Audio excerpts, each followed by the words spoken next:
अल्लाह व मलाइकतहु युसल्लूना अलन नबी या अय्युहल्लज़ीना आमनू सल्लु अलैहि व सल्लिमू तस्लीमा अल्लाहुम्मा सल्लि अला सय्यिदिना मुहम्मद व अला आलि सय्यिदिना मौलाना मुहम्मदिन व बारिक व सल्लिम सलातन व सलामन अलैका या रसूल अल्लाह समीना व अताना गुफ़रानक रब्बना व इलैकल मसीर बिरहमतिक या अरहमर राहिमीन नहमदुहु नुसल्ली अला रसूलिहिल करीम अम्मा बाद फ़अऊज़ु बिल्लाहि मिनश शैतानिर रजीम बिस्मिल्लाहिर रहमानिर रहीम फ़तबिरू या उलिल अब्सार वाइज़न क़ाल अल्लाहु तआला फ़ी किताबिहिल क़दीम फ़ी मकानिन आख़िर इन्नहु ला युहिब्बुल मुस्तकबिरीन। एक मरतबा दुरूद पाक पेश फरमाए।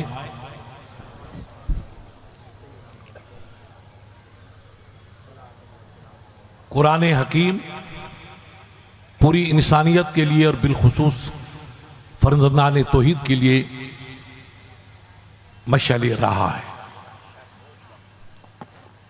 पूरी दुनिया इस्लाम मशरिक से लेकर के मगरिब तक पिछली सदियों में जब तक कुरान से हमारा रिश्ता मुस्तहकम रहा, अल्लाह की रहमतें और अल्लाह की बरकतें हमारे शामिल हाल रही। और जब से अपनी कौम ने कलाम रब्बानी से अपने रिश्ते को कमजोर किया, उस दिन से इस मिल्लत को शिकस्त और रीख्त का शिकार होना पड़ा। और आज हम उसी मंजिल से गुजरते हैं कि जिस समत नजर उठाकर देखेंगे मुसलमानों के लिए इम्तिहान गाह के सिवा और कुछ नजर नहीं आता है। जहां देखो वो इम्तिहान गाह बना हुआ है। यूरोप के ममालिक देखें, खलीजी ममालिक देखें या एशियाई ममालिक देखें। ठीक है कि अल्लाह के वलियों की नूरानी जमात हिंदुस्तान के चप्पे चप्पे पे आराम गुज़री है और हजरत पीर साहब शहजादे रसूल इस किस्म के बुजुर्ग जो हिंदुस्तान में अभी जिंदगी की मंजिलों से गुजर रहे हैं, उनकी पुरखुलूस दुआओं से अपनी इस मिल्लत का काफिला कुछ न कुछ हालात की रोशनी में आगे बढ़ रहा है। वरना हर कदम पे मुसलमान एक इंतहाई नाजुक दौर से गुजर रहा है। इन हालात में मुसलमान को गौर करना चाहिए। और आपका रब आपकी पाकीज़ा किताब में फरमाता है फ़तबिरू या उलिल अब्सार, ए अकल के पैकरो, तुम जमाने की रफ्तार को दे करके अपनी जिंदगी को बदलो, जमाने के हालात को पहचानो। इस वक्त बाज इलाकों में आपके हमारे अजीज कफन की चादर के लिए तरस रहे और अब भी पानी के खड्डों से तड़पती हुई लाशें, जली हुई लाशें मिल रही, लेकिन हम अब भी ताश की पत्तियों में खोए हुए हैं। अभी अजीब किस्म की जुनूनी कैफियत हमारी कौम पे तारी है। इतने झटके लगने के बावजूद भी अपनी जमात वाला तबका अभी सुधर नहीं पा रहा और बाकी सब लोग होश की मंजिल में आ चुके हैं। आप उधर देखें आगे झांक करके तो पहाड़ियों के पीछे किस किस्म की आंधियां चल रही, किस किस्म के खून के फव्वारे उबर रहे, किस लोगों की लाशी बेताबी के साथ तड़प रही है, लेकिन हमें अब भी होश नहीं आता। रब कुरान में फरमाता है कि वफादारों, तुम जमाने की रफ्तार को पहचानो और अकल पैदा करो, शऊर पैदा करो कि हम दुनिया में कैसे जी सकते हैं, हम इस्लाम की हिफाजत कैसे कर सकते हैं, हम अपने वतन का नाम किस तरीके से रोशन कर सकते हैं। वतन भी आपका है, मिल्लत भी आपकी है, पड़ोसी भी आपके हैं, इस्लाम का पैगाम भी आपके लिए मुख्तस है। उस पैगाम को हम दुनिया को दिखा सकें कि इस्लाम का पैगाम क्या है, इस्लाम कितनी खूबियों का है। कुछ भाइयों का लोगों ने जहन मोड़ दिया कि मुसलमान ऐसा होता है, मुसलमान ऐसा होता है। हम इन उलमाओं के पास बैठे, इन शयूख के पास बैठे, अहले इल्म के पास जाएं, अपने समझदार भाइयों की सोसाइटी को इख्तियार करें। बुजुर्गों ने कहा है कि सोबत साले तोरा साले कुनत, सोबत ताले तोरा ताले कुनत। नेक बंदों की हम अगर सोहबत इख्तियार करेंगे तो अल्लाह हमें भी नेकी का हामिल बना देगा। और बुरों के साथ बैठेंगे तो शरीफों की औलाद बिगड़ के गुमराह हो जाती। नूह अलैहिस्सलाम रब के नबी हैं, उनकी औलाद गैरों के पास बैठी तो बर्बाद हो गई, उन्हें कुछ काम नहीं आया, तबाह हो गई। और असहाबे कहफ का कुत्ता जानवर है, इंतहाई हकीर जानवर है, मगर ऐसे बुजुर्गों के पीछे चला तो अल्लाह ने उस कुत्ते को जन्नत का सरदार बना दिया। सुभान अल्लाह, सुभान अल्लाह। असहाबे का फरोज़े चंद पियने का गिरफ्त मर्दुम शुद। इस्लाम अपनी जिंदगी को समझे, ये खेल तमाशे वाली जिंदगी नहीं है। किसी जमाने में यहां कई बड़े आला किस्म के अबकारी अफराद रहते थे, उनका तोती बोलता था, स्टेडियम के नाम से मशहूर था। आज दुनिया उनको भूल गई, उनके आसार खत्म हो गए। तुम तो कल के बच्चे हो, कल क्या लेके जाओगे? अल्लाह ने थोड़ी सी जिंदगी अता की है, उस जिंदगी को बदलो, अच्छे रास्ते पे चलो, अच्छों की सोबत में बैठो, अपने माँ बाप की खिदमत करो, अल्लाह के घर की इबादत करो, मस्जिदों में जमी फरसाई करो, अहलुल्लाह के दामन से वाबस्तगी का मुजाहिरा करो, तो तुम्हारी जवानी भी अच्छी हो, तुम्हारी कहूलत भी अच्छी हो, तुम्हारा आना भी अच्छा हो, तुम्हारा जाना भी अच्छा हो, और क़यामत में तुम्हारा उठना भी अच्छा हो। वरना हमारे में उस कंपनी में क्या फर्क रहेगा? रंग भी एक है, शक्ल भी एक है, सूरत भी एक है। अब तो मियाँ भाइयों का बच्चा इतना बदला है कि माया वाला तो बच्चा फिर ठीक नजर आता है और ये मरियम वाला इंतहा बिगड़ता हुआ नजर आता है। इकबाल ने सालों पहले कहा था, हमसे तकलीफ बिलाल हबशी क्या होगी, बुत बने बैठे हैं, बुत शक्नी क्या होगी। न लिबास हमारा ठीक है, न रफ्तार हमारी ठीक है, न किरदार हमारा ठीक है, न जुबान हमारी ठीक है। इतना बिगड़ा है माहौल कि पहचाना नहीं जाता है। एक जमाना था, खुदा की कसम, जब नबी का गुलाम अरब की वादियों से निकल करके सिंध के साहिल पे पहुंचा था तो गैर मुसलमान भाइयों ने कहा, आतिश परस्तू ने कहा था कि देव आमदन, देव आमदन। कहा ये इंसानी की औलाद नहीं है, ये किसी और की औलाद है, या तो फरिश्तों की औलाद है या जिन्नात की औलाद है। एक बीच में समंदर आया, सरकार साद ने फरमाया कि अपने घोड़े दरिया में डाल दो, हमें दुश्मन को जाकर गिरफ्त में लेना है। गुलामाने मुस्तफ़ा ने घोड़े डाल दिए।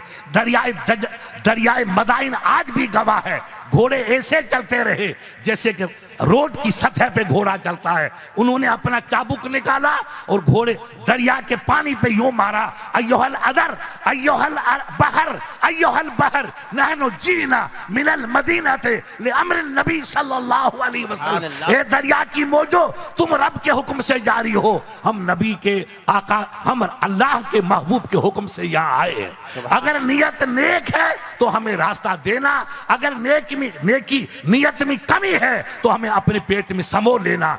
दरिया पे घोड़े ऐसे चलते रहे जैसे सोची गेट पे चलते हैं। गैरों ने देखा तो कहा देव आमदन, देव आमदन। ये इंसान नहीं है, ये तो कोई मावराई मखलूक है, आसमान की मखलूक है।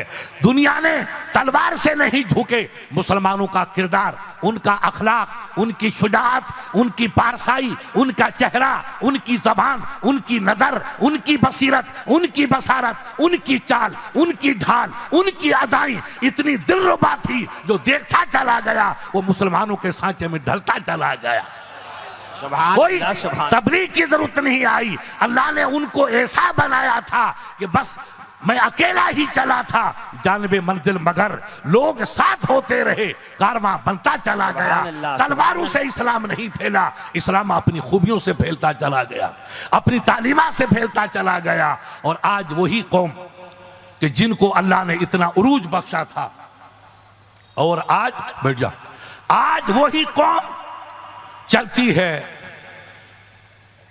मंजर में नजर आती है, लेकिन शक्ल पहचानी नहीं जाती। लोग कहते हैं मुफ्ती साहब अपने बालों ने सलाम भूल गया। तो मैंने एक तकरीर में कहा, रे भाई अपने भाइयों को सलाम किया करो। अल्लाह के नबी की हदीस है कि दुनिया वालों वफशिब सलाम वतिम तामी फुकुल आनी, तुम सलाम आम करो, अपने छोटे बच्चों को सलाम करो, अपने बुजुर्गों को सलाम करो, अपनी वालिदा को सलाम करो, अपने वालिद को सलाम करो, अपने पड़ोसी को सलाम करो, जिसको पहचानो उसको सलाम करो, नहीं पहचानो तो उसको सलाम करो। आप सलाम करेंगे तो कई फायदे। पहला तो यह है कि अल्लाह ताला तुम्हारे बीच में मोहब्बत को बढ़ाएगा। दूसरा, 2 नफिल का सवाब मिलेगा। आप सलाम कीजिएगा तब 2 नफिल का सवाब, और मुखातिब आपको जवाब देगा 2 नफिल का सवाब। आप मस्जिद जाएंगे, वुजू करेंगे, 10-15 मिनट लगेंगे, तब नमाज की तकमील होगी। राह चलते चलते आप अपने वफादार भाइयों को, जिनकी शक्ल सूरत में ईमान की चमक है, आपने उसको सलाम किया, 2 नफिल का सवाब आपको मिला, 2 नफिल का सवाब उसको मिला।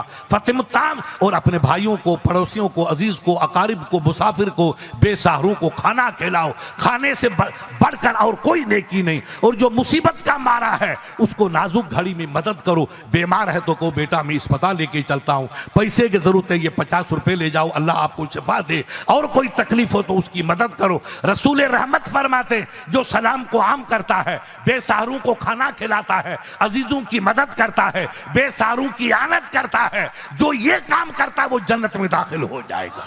इन्हीं के लिए जन्नत है। लेकिन मैंने कहा भाई ये तो हदीस पाक है, आप सलाम करो। तो कहा मुफ्ती साहब सलाम क्या करें, हमको पता नहीं चलता है कि ये मायावती का बेटा है कि इब्राहिम या इब्राहिम व खलीलुल्लाह का शहजादा है।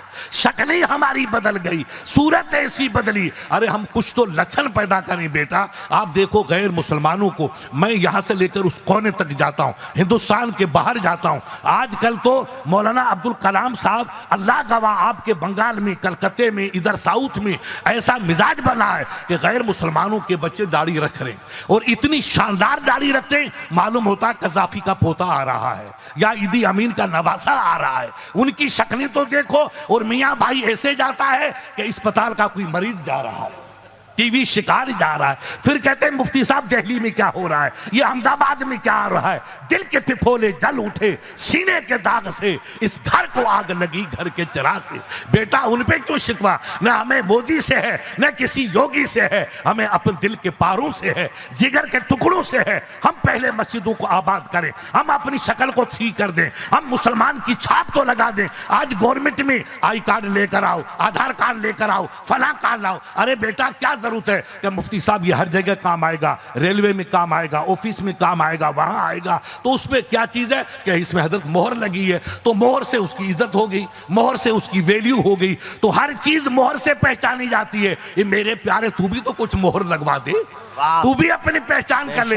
कल तू कब्र में जाएगा, अल्लाह तेरी 1000 साल की उम्र करे, हम कांधे पे उठा के जमीन के हवाले करेंगे। मिनहा खलकनाकुम व फीहा नुईदुकुम व मिनहा नुखरिजुकुम, पढ़ते हुए आंसू टपका करके मिट्टी आप पे छिड़केंगे और हम निकलेंगे वापस। अभी जूती की खटखट की आवाज आएगी, 2 फरिश्ते आएंगे, उनका नाम मुनकर नकीर है। कहेंगे उठो मियाँ, बहुत स्टेडियम के मैदान में ताश खेली और बहुत इधर उधर किया है, अब उसको खड़ा करेंगे। फरिश्ते उससे सवाल करेंगे, मर रब्बो का, मा दीनो का, मा तकूर फी हाज़र रुजुल। अब आप कहेंगे मुफ्ती साहब हम तो मारवाड़ी पूरी नहीं जानते हैं और ये आने वाला हमसे अरबी पूछ रहा है। तो मेरे जवानों याद रखो, रब की कसम, जो इस्लाम मुसलमान कलमा पढ़ने वाला दुनिया से जाएगा और वो मारवाड़ी नहीं होगा, उसकी जबान अरबी बन जाएगी। सुभान अल्लाह, सुभान अल्लाह। कुदरती उसकी जबान अरबी होगी, क्योंकि अरबी जबान इधर की, अरबी जबान जन्नत की है।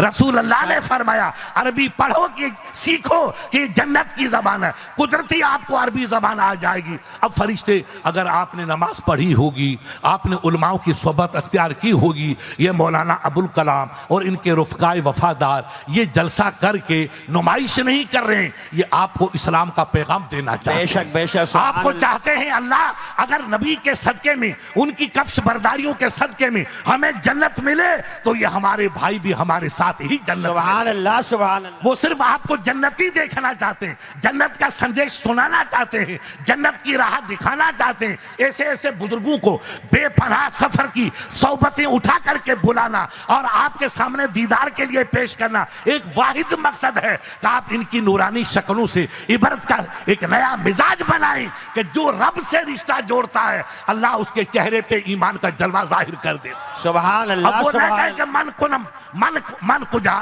या मन आनम, मन फलानम नहीं, वो उसकी शक्ल देख के दुनिया कहेगी ये नबी का गुलाम जा रहा है, इस्लाम का परस्तार जा रहा है। इनकी शक्ल, इनकी अदाएं, इनकी नजर, इनकी बसीरत, इनकी रफ्तार, इनकी अदा पे इस्लाम की मोहर मुफ्ती साहब लगी है। इसलिए हम चाहते हैं कि आप ऐसे नेक बंदों की ज़ियारत करो, ऐसी पाकीज़ा महफिलों में आओ और इधर उधर नकारे लगा करके ये घास मंडी की तरह रक्स करके कामयाबी का मत देखो, आंसू टपकाओ कि जब तुम्हारे बाप दादों ने मुट्ठी भर अरब के वादियों से निकले तो सिंध के दरिया को ऐसे रूंधा जैसे रोड को रूंधा जाता है। गैर मुसलमानों ने कहा था खुदा की कसम ये इंसान नजर नहीं आते, ये आसमान की मखलूक नजर आती है, फरिश्ते नजर आते हैं। उनका किरदार, उनकी शक्ल, उनकी सूरत, उनकी जबान इतनी वाकई दिलकश थी कि दुनिया मुतहय्यर थी। और आज हमारी शक्लें, हमारी जबान, हमारा किरदार इतना बिगड़ा हुआ है कि दुनिया देख करके लाहौल पड़ती है।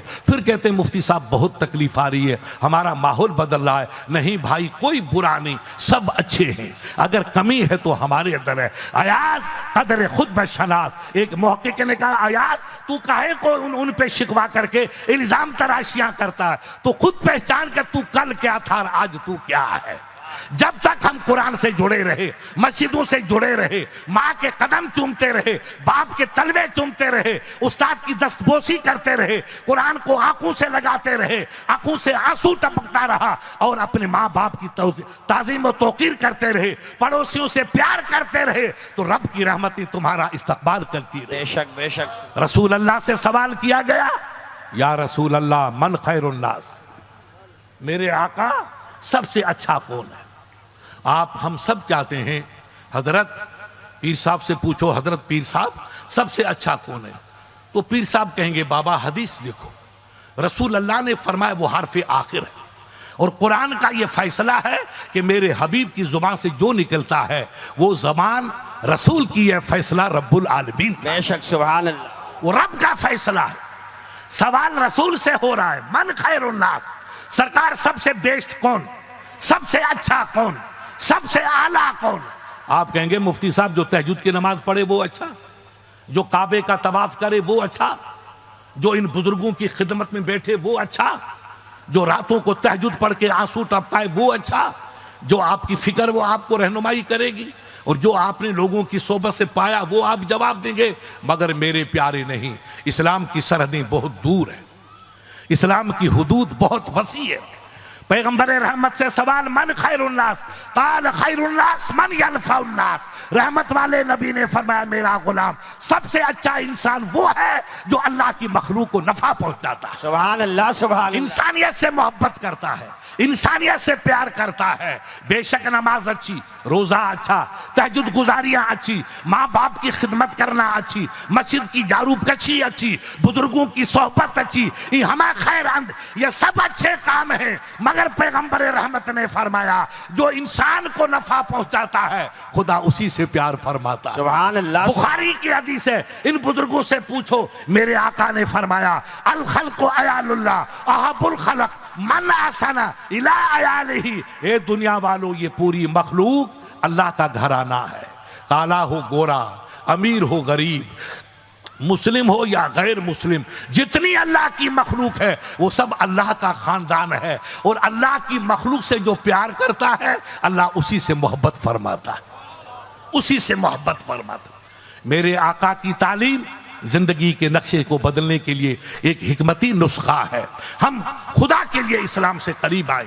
ये महफिल नवाजी के लिए नहीं है या रक्कासी के लिए नहीं है, ये महफिल दीन सीखने के लिए। ऐसे बुजुर्गों की सोबत में बैठ करके जन्नत का टिकट खरीदने की कोशिश करने की महफिल है कि काश के हमारी कोई अदा रब को पसंद आ जाए तो जिंदगी का नक्शा ही बदल जाए। जब मुसलमान मुट्ठी पर था तो दिल्ली का तख्त तुम्हारे कदमों का फुटबॉल बना हुआ था। आज गली गली में मुसलमान मर रहा है और जूतों की बारिश हो रही है। कभी रात के अंधेरे में सोचा करो, जब मुट्ठी भर थे तो हिंदू भाई हमसे प्यार करते थे, ये लीडरान हमसे प्यार करते थे। अरे ये गंगा जमुना जो आज हमें दफन कर रही है कल हमारे कदमों को सलाम करती थी, हमारे घोड़े के कदमों को प्यार करती थी। मुसलमान का घोड़ा सुबह को अगर मराकश के समंदर पे पीता था तो रात को आकर के दरिया गंगा की जमुना के किनारे पे पानी पीता था। दुनिया कहती जमीन सिमट गई, अल्लाह ने मुसलमानों के कदमों में दुनिया को डाल दिया है। वाह, सुबह कहीं होता है, शाम को कहीं होता है। यह मुसलमान की रफ्तार थी, तेज रवी का आलम था और अमर की बेमिसाली का नतीजा था। आज वही गंगा और जमन हमारी आदि बनी हुई है, हमारी दुश्मन बनी हुई है, लाशों को तबाह कर रही है। ऐसा क्यों आया? तो आप सोच के गौर कीजिए, रात के सन्नाटे में गौर कीजिए। कल कामयाब क्यों थे,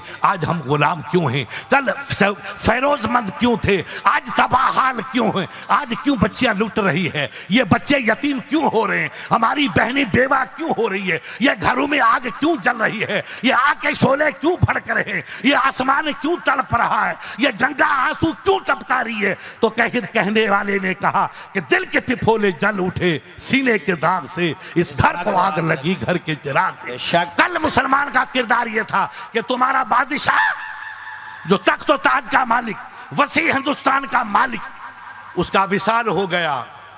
कहा या शेख ताल, हजरत ईजाबिया, वली आए, बुजुर्ग आए, आलिम आए, शयूख आए। कहा हुजूर मेरी दरखास्त है। कहा फरमाओ। कहा कि मेरी नमाज वो पढ़ाए जनाजे की जिसमें 3 खूबियां हो, मेरा वो जनाजा पढ़ाए। कहा बादशाह सलामत, फरमाओ। अल्लाह आपको तंदुरुस्ती दे, आपकी उम्र में बरकतें दे, लेकिन आपका हुक्म सर आंखों पर। फरमाए एक वो शख्स जिसने कभी बुलूगत के बाद तहज्जुद की नमाज को न छोड़ा हो। और हम तो फजर भी कभी नहीं पढ़ते, जोहर भी नहीं पढ़ते, फिर कहते मुफ्ती साहब मोदी पैदा हुआ, अभी तो और पैदा होंगे। काहे को गरीब को बदनाम करते हो? आप खुद तो देखो कि तुम्हारे पैरों में क्या कुछ जल रहा है। गैरों पे इल्जाम नहीं, अयाज कदर खुद पहचाना। हम खुद को पहचाने हमारे में कमियां क्या है। हम क्यों दूसरों की तरफ आंख उठा के देखें? बेटा मेरी नमाज वो पढ़ा है जिसने जिंदगी में कभी तहज्जुद की नमाज तक आधी रात को जो पढ़ी जाती है वो नमाज कभी न छोड़ी हो। पहली शर्त। का दूसरी सरकार के असर से पहले 4 फर्ज से पहले 4 सुन्नत, गैर वो भी गैर मुअक्कदा, अफजल साहब गैर मुअक्कदा, फजर की मुअक्कद है, जोहर वाली मुअक्कदा है, जुम्मे वाली स्पेशल मॉडल है, वहां की मुअक्कदा है, मगर असर और ईशा वाली गैर मुअक्कदा। मगर असर से पहले की सुन्नतों को जिंदगी में कभी न छोड़ा हो। ठीक बेटा। तीसरी शर्त का सरकार, तीसरी ये कि उसके दिल में किसी गैर बंदी का बुरा ख्याल ना आए। ऐसा पाक किरदार, ऐसा अफीस मिजाज का, ऐसा वाक़े पाकीज़ा फितरत का, ऐसी पाकीज़ा बीनशो नजर का कि गैर की तरफ कभी उठा के नजर भी नहीं देखी। ऐसी पाकीज़ा नजर का हामिल हो, इतने पाकीज़ा किरदार का मालिक हो, तहज्जुद गुजार हो और सुन्नत अदा करने वाला हो, मेरी नमाज पढ़ाएगा। ये किसने कहा? एक अल्लाह के वली ने कहा। वो सरकार गरीब नवाज अली रहमा के खलीफा थे। बादशाह की महफिल में मसला आ गया। कहा सरकार हजरत ने ये कहा ये रूहानी बादशाह हैं और आप जो हैं जाहिरी बादशाह हैं। ये रूहानियत के बादशाह हैं, आप जाहिरी बादशाह हैं। अब इसकी नमाज जनाजा पढ़ाने का ऐलान फरमा दो। उस जमाने में मस्जिद के सहनों में जनाजा रखा जाता था। जामे मस्जिद ये नहीं, इससे पहले थी, ये तो बहुत बाद में बनी। जनाजा रखा गया। आप जैसे भाइयों ने ऐलान किया, हजरत ने विसार से पहले वसीयत की कि मेरी नमाज वो पढ़े जिसमें 3 खूबियां हो। लिहाजा आए मेरे भाइयों, आपके अंदर कई आलिम हैं, आले रसूल हैं, बुजुर्ग हैं, इबादत गुजार हैं, रियादत गुजार हैं, साहिब तकवा हैं, साहिब सफ़ा हैं। जिस बंदे में 3 खूबियां हो वो आगे बढ़ करके अल्लाह के वली की नमाज जनाजा पढ़ाए। ये सरकार कुतुबुद्दीन बख्तियार काकी अली रहमा मुबारक की हस्ती थी, जो रूहानियत के बादशाह थे। एक ऐलान, दूसरा ऐलान, तीसरा ऐलान। ये मदीने का वाक़या नहीं है, मक्के का वाक़या नहीं है, बगदाद का नहीं है, यंबू का नहीं है, मूसल का नहीं है, ये आपकी दिल्ली का वाक़या है। या ऐसे आपके बुजुर्गों में थे 3 मरतबा 5 मरतबा ऐलान हुआ, कोई भाई जब आगे नहीं बढ़ा तो एक शाही ताज रखने वाला, काली दाढ़ी वाला, सफेद चेहरे वाला, ताबिंदा पेशानी वाला और कुशादा आंखों वाला, नूरानी चेहरे वाला, शाही तख्त रखने वाला, दिल्ली का बादशाह जिसका नाम सुल्तान शमसुद्दीन अल्तमश अलैहिर्रहमा था, वो हकीक आंखी झुका के आगे बढ़ा, यूं जनाजे की तरफ हाथ किया, या हजरत कैफ कुंता, आप आपने क्या कर दिया? अबे आप चले गए, मेरा पर्दा आपने फाश कर दिया। खुदा की कसम, जहां मैं तलवार का धनी हूं वहीं इबादत का भी जोश रखता हूं, होश रखता हूं। मेरी उम्र 33 साल हो चुकी है या 43 साल हो चुकी है, मैंने कभी तहज्जुद को तर्क नहीं किया, सुन्नत असर को तर्क नहीं किया, अपनी अहलिया के सिवा किसी गैर का ख्याल भी दिल में नहीं लेकर आया। मैं समझता था कि मेरा पर्दा बाकी रहेगा, महफूज रहेगा, मखफी रहेगा, मगर वलीउल्लाह तुम चले गए, मुझे बेलिबास करके चले गए। अब दुनिया कहेगी अल्तमश तलवार का ही धनी नहीं है, रजिया का बाप नहीं है, शुजात का पुतला नहीं है, दिल्ली का दुल्हा नहीं है, मगर मस्जिद का भी ये शहंशाह है, मस्जिद का भी ये मुकद्दस हुआ के आबिद है कि रातों को तहज्जुद की नमाज पढ़ता है, इमाम साथ रखता है, जंगल हो मंगल हो, नमाज का वक्त आया इमाम को आगे किया, बाद जमात नमाज पढ़ ली और असर सुन्नत की असर की सुन्नतों को कभी तर्क नहीं किया और अपनी जायज मनकुआ के सिवा गैर का कभी दिल में ख्याल नहीं लाया। जब बादशाह इतने पाकीज़ा किरदार के हामिल हो तो रैयत कितनी अच्छी होगी। बुजुर्गों ने कहा कि अन्नास अला दीन मुलूकिहिम, लोग अपने बादशाहों के अदाओं पे रहते हैं। जो बादशाह का किरदार होता है रैयत का वही किरदार होता है। अब हमारे बादशाह कैसे हैं ये मुझे कहने की जरूरत नहीं है, आप बहुत अच्छी तरह जानते हो। इसलिए फातिहा पढ़ते रहो और दुआ करो अल्लाह हम सबर करें, सबर से काम लेना। अगर मूंछ पे ताव दिया तो कफन की चादर नहीं मिलेगी। रसूल अल्लाह ने हमें फरमाया जमाने को पहचानो। एक मुहक्किक फरमाता है मल्लम यारा फिल अहले ज़माने ही फहुव जाहिल, जो जमाने की रफ्तार को नहीं पहचानता है वो नादान है। हमें जमाने की रफ्तार को पहचाना है, उतार चढ़ाव को देखना है, उभरती हुई आंधियों को देखना है, झुकते हुए तलातुम को देखना है कि दुनिया में क्या हो रहा है। दिली दूर नेस, उधर आंधियां, इधर का रुख भी कर सकती है। खुदा के लिए अपने बालों को ठीक कर दो और अपने दिल को भी ठीक करो, अपने वजूद को ठीक करो, अपनी जवानी गरीब की कदर करो। कल मर जाओगे, कफन की चादर को तरसते, तुम तो गरीब हो। मैंने हाजी मस्तान के बाप की हैसियत का मालिक था, उन सेठों को देखा अहमदाबाद में कि जिनके अतलस का लिबास उनके होटलों में बिछाया जाता था, उनको ऐसा मारा कि उनको कफन भी नसीब नहीं हुआ। जिनके पास दौलत का अफजल भाई हिसाब नहीं था, वो चादर कफन के लिए तरसते चले गए। कितना बदनसीब है जफर के दफन के लिए 2 गज जमीन मिल सकी कुएं यार में। ऐसे बड़े से बादशाह गुजरे कि कफन के लिए तरसते चले गए। आप अपनी जिंदगी को बदलो, हालात की नजाकतों को पहचानो, नफरत की बीमारियों को मिटाओ, अपनी शक्ल को, सूरत को, हैयत को, मिजाज को और अपने वजूद को इस्लामी सांचे में जितनी हो सके ढालने की कोशिश करो। मेरे प्यारे, आप तो कुछ नहीं हो, देखो यहाँ कैसे कैसे दबंग रहते थे, वो सब कहाँ चले गए।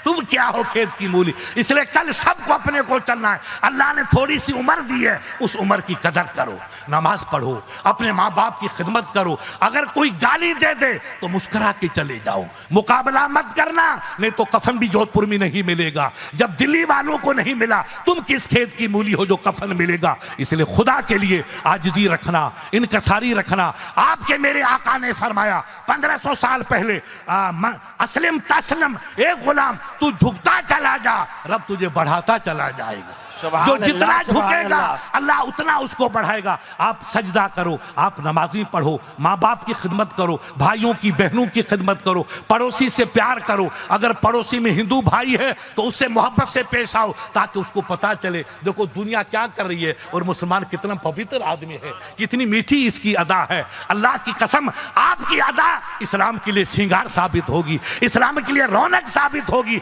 अरे जब छोटे मुसलमान का किरदार ये है तो बड़े मुसलमान का किरदार कितना बेमिसाल होगा। तारीख ने बताया कि जब सिंध पे इस्लामी काफिला आया तो पता चला कि हमारे दूसरे भाई छोड़ के इधर पंजाब की तरफ जा रहे हैं। तो मोहम्मद बिन कासिम को लोगों ने कहा हजरत वो तो नाराज होके जा रहे हैं कि हमने सुना है कि मुसलमान तो किसी की इज्जत पे हमला करता है। कहा नहीं, ये गलत अफवाह है बेटा। मैं भाई, उनकी उम्र अभी आपकी तरह नहीं थी, 17-18 साल। साथ चलो, 10-15 जवानों को लिया, हज़रत ज़रार उनका बॉडी गार्ड था, उनको लिया, तलवारों को कहा म्यान में डालो। कोई तलवार खुली नहीं चलेगा। तलवार म्यान में डाली, हालांकि सिंध फतह हो गया है मगर झुक के जा रहा। कहा ऐलान कर दो शहर में कोई हमारा भाई अपना वतन छोड़ के, अपना घर छोड़ के बाहर नहीं जाएगा। मुसलमानों का कमांडर तुमसे बातचीत करने के लिए आ रहा है। अब हिंदू भाई खुश हो गए, रास्ते में खड़े हुए। उनका सबसे बड़ा जो मजहबी पेशवा, जिसको अपना आलिम कहते हैं, गुरु कहते हैं, पीर कहते हैं, मुफ्ती कहते हैं, उनका गुरु, उनका जो बुजुर्ग थे वो पुरोहित साहब थे, वो भी ज़ईफ 90 बरस के खड़े हुए। दुनिया खड़ी है इधर उधर। मोहम्मद बिन कासिम अपनी कंपनी को लेकर के सर झुके हुए आए तो लोगों ने मंजर देखा कि न गुरूर है न घमंड है, कैसी पाकीज़ा नज़र है और कैसी दिलरुबा इनकी शक्ल है। तो कहा कि भाई तुम्हारा गुरु कौन है? तो लोगों ने कहा हमारा गुरु जी ये पुरोहित साहब है, पंडित जी। कहा बाबा मुझे आपसे कुछ बात करनी है। तो कहा बाबा आप बोलो। कहा मैं आपसे बात करने के लिए आया हूं। कहा बात फरमाओ, जो पूछना मुझसे पूछो, मैं फौज का कमांडर हूं, आपको हर बात का जवाब दूंगा। तो वो बुजुर्ग ज़ईफ थे, तो कोई लोग मोहम्मद बिन कासिम के लिए छोटी मोटी कुर्सी थी वो लाए, तो कहा नहीं कुर्सी बड़े मियाँ को दो। तो बेचारा कांपा कि ये तो दुनिया को फतह करने वाला और मैं तो मुसीबत का मारा हूं, इसके सामने मैं कुर्सी पे कैसे बैठूंगा? फरमा के तुम बैठो। कहा नहीं बाबा तुम बैठो। कहा ये क्यों? कि यही तो मेरा इस्लाम है, वाह सुभान, यही मेरा सुभान इस्लाम है। और वो बुढ़ा जो मुसलमानों से नफरत कर रहा था, उसकी आंखों में खुशी के आंसू टपक गए, यही इस्लाम है। कहा अच्छा, तो फिर मुझे 2-3 बातें पूछने का। बाबा बोलो। तो कहा साहब आपने मुल्क फतेह किया तो आप सर झुका के चलते हैं, आपको अकड़ के चलना चाहिए, मुछों पे ताव दे के चलना चाहिए, आप तो सर झुका के चलते हैं जैसे जनाजे में जा रहे हैं। तो कहा बाबा ये सर झुकाना मेरा इस्लाम का पैगाम है, इस्लाम का संदेश है। अल्लाह ने कुरान में फरमाया वला तमशि फिल अर्द मरहा, ये मेरा बंदा तुझे मैं कितनी इज्जत दूं, याद रखना, घमंड मत करना। घमंड किया तो जो नमरूद का हाल हुआ वो तेरा हाल होगा। सर झुका के चलो, तुम झुकते चले जाओगे, मैं तुमको बढ़ाता चला जाऊंगा। सुभान अल्लाह, सुभान अल्लाह। ये मेरा किरदार नहीं, मेरे मुस्तफा की तालीम है, मेरे आका की तालीम है। तो कहा सरकार ठीक ये इस्लाम की तालीम के सर झुका के चलो, सुभान अल्लाह। लेकिन सरकार आपने आंखें भी झुका दी, आप सर उठा के चलो, झुका के चलो, आंख तो खोल के चलो, आंखें भी तुम्हारी झुकी हुई है। कहा ये भी तो इस्लाम है। कहा ये कैसा इस्लाम? कहा तुम्हारी बच्चियां इधर खड़ी है, तुम्हारी बहनें इधर खड़ी है और हम रास्ते में गुजरेंगे, नजर उठाएंगे तो किसी बच्ची पे हमारी नजर पड़ेगी। ओ बाबा मेरे कुरान ने फरमाया, मेरे रब ने फरमाया कुल्लिल मोमिनी यगुद्दू मिन अब्सारिहिम। महबूब अपने गुलामों को ऐलान कर दो जब रास्ते में चलो तो कुत्तों की तरह इधर उधर मत देखो, सर झुका के चलो तो फरिश्ते तुमको सलाम करते चले जाए। सुभान अल्लाह, सुभान अल्लाह। तुम्हारी बच्चियां तो ऊपर खड़ी है, उनको पर्दे का सलीका नहीं आया, हमको सर झुकाने का सलीका सिखाया गया है, आंखों को खम करने का सलीका सिखाया गया। इसलिए मैं सर भी झुका के चलता हूं और आंखों को भी झुका के चलता हूं।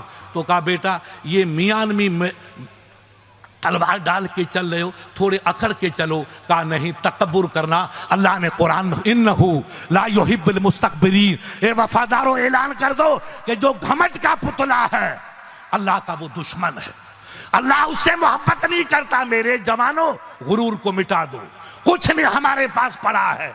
जिनके तख्त और ताज थे उनको कफन नहीं मिला तो हमारा तुम्हारा कल क्या हाल होगा। मेहरबानी करके गुरूर की आग को मिटा दो, मोहब्बत की चाशनी को पैदा करो, आजिज़ी इनकसारी के पुतले बनो, मस्जिदों को आबाद करो, भाइयों से प्यार करो, हिंदू भाइयों से मोहब्बत से पेश आओ। ये बदतमीजियां छोड़ दो, नहीं तो कफन की चादर को तरसते चले जाओगे। उस बड़े मियाँ ने जब ये बातें सुनी कि सर झुका के चलना इस्लाम, आंखें झुका के चलना इस्लाम और अकड़ के न चलना ये भी इस्लाम, तो ये तो सब अनोखी चीज है, ये किसकी तालीम है? उसने है कहा कि ये इस्लाम की तालीम है। तो बड़े मियाँ ने सोचा कि अब कुछ बड़े मियाँ ऐलान करेंगे। तो कहा सुनो मेरी कौम सुनो, मैं कल तक तुम्हारा गुरु था, तुम्हारा पेशवा था, तुम्हारा सरदार था, तुम्हारा सब कुछ था, लेकिन आज इस एक नौजवान की गुफ्तगू ने मेरे जीवन को बदल दिया। अब मैं तुम्हारे साथ नहीं रहूंगा, मैं मोहम्मद बिन कासिम की जूतियों को सर का ताज बनाऊंगा और पुकारता हूं अबे इनका नाम मोहम्मद है।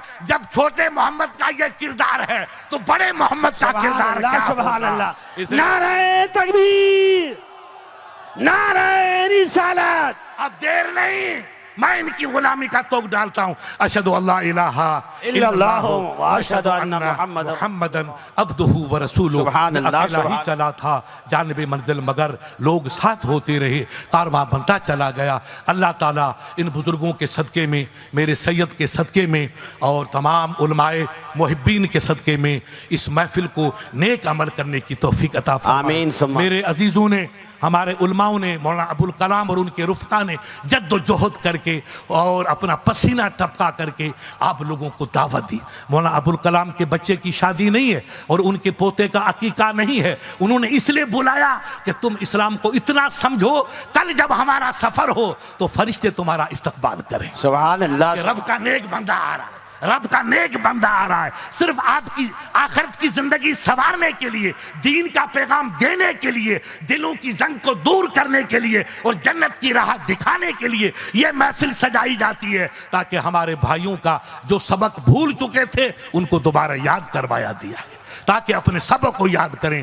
नफरतों को मिटाकर आजिज़ी के पुतले बन जाओ, गुरूर घमंड की बीमारी को खत्म कर दो, जज्बात को आग लगा दो। जितना सबर, कुरान फरमाता है इन्नल्लाह मस्साबिरीन, महबूब तुम सबर करो, रब तुम्हारे साथ है। अरे सबर करने वालों के साथ अल्लाह है। क्या माना? अल्लाह की मदद, उसकी नुसरत सबर करने वालों के साथ है। आप जो तलखियां देखो जमाने के कज रवि में, उनको बर्दाश्त करते चले जाओ। सबर के साथ रहोगे तो इंशाल्लाह आज नहीं कल वो सितारा निकलेगा कि जिस रोशनी से एक नई ताबानियां हमको मिलेगी, एक नया नूर मिलेगा। अल्लाह ताला इन जवानों की काविशों को कबूल फरमाए। हमारे सादात किराम और ये मशाइख दूर दराज की सोबतें उठा करके यहाँ जलवा बार हुए, अल्लाह इनकी पाकीज़ा हाज़िरी को और इनकी खिदमत को कबूल फरमाए। आप हमको और हमारे इस पूरे सूबे को अमन का गहवारा बनाए, शांति का गहवारा बनाए। हमारे में और हमारे सब भाइयों में मेल मोहब्बत का जज्बा अता फरमाए और भाईचारगी का जज्बा अता फरमाए और हमें इस्लाम की पाकीज़ा तालीमात को अपनाने की और इस्लामी तालीमात पर अमल करने की और इस्लामी तालीमात को और फैलाने की, आगे तक पहुंचाने की तौफीक अता फरमाए। अस्सलामु अलैकुम व रहमतुल्लाहि वालेकुम अस्सलाम व रहमतुल्लाहि व